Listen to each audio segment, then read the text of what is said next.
Let me guess. Someone, a parent, a financial article, maybe even a boss, told you at some point, just save 10% of your income. You'll be fine.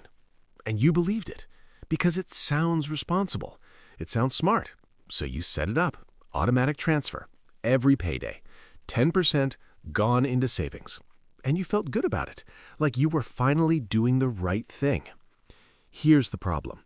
That advice might be the very reason you'll never actually build wealth. Picture this. You're 30 years old. You earn $55,000 a year. You've been saving 10%, $5,500 annually, for the past 5 years. You've got roughly $27,500 in savings, maybe a little more with interest. And honestly, that feels pretty good. You're ahead of most people. You're doing the right thing. But here's what nobody told you. Inflation in the U.S. averaged 3.8% in 2023, and your savings account, it's probably earning 0.5 to 2% interest if you're lucky. So every single year, your savings are losing purchasing power. That $27,500 you've saved, in real terms, it's worth less today than the day you put it in.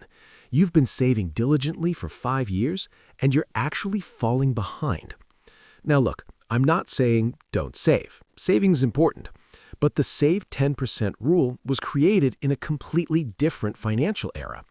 It comes from a time when pensions covered retirement automatically. Houses cost 2 to 3x annual salary, not 6 to 8x.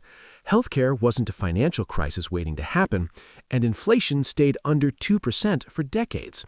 That rule is 40 years old, and the economy has completely changed around it. Here's the hard math. If you save 10% of a $55,000 salary, that's $5,500 per year.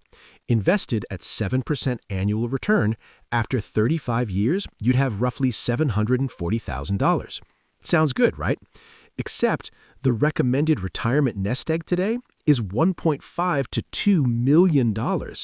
And that's assuming Social Security still exists in its current form, which most financial experts quietly doubt. So, at 10%, you're looking at a retirement shortfall of $760,000 to $1.26 million. That's not a small gap. That's the difference between retiring comfortably and going back to work at 72. But wait, it gets worse. And this is the part that almost nobody talks about. Most people think of inflation as prices going up. That's true, but what it really means for your savings is this. Every dollar sitting in a low-interest savings account is a dollar shrinking in value. Think of it like an ice cube on a hot day. You're not watching it melt. You're busy. You go about your life. But when you come back, it's smaller, and it keeps getting smaller. Every single day you leave money in a savings account earning less than inflation, it melts. In 2022, inflation peaked at 9.1%. The average savings account was paying 0.17%. That means in 1 year, your purchasing power dropped by nearly 9%.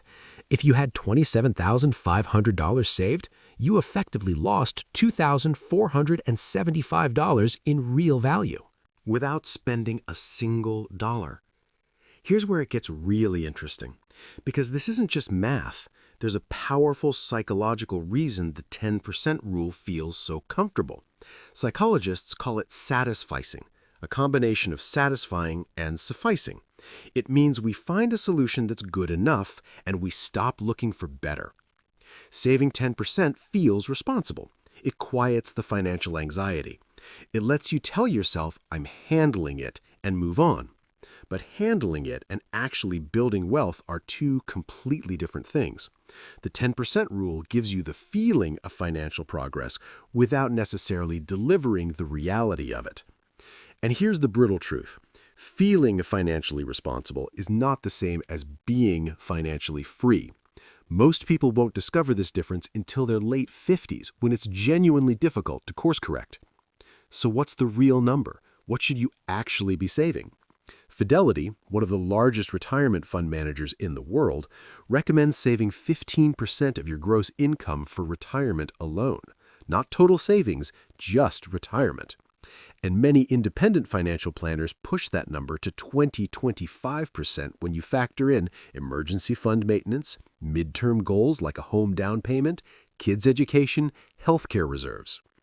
Now, I know what you're thinking. That's impossible. I can barely manage 10%. And that's exactly why the system needs the change, not just the percentage.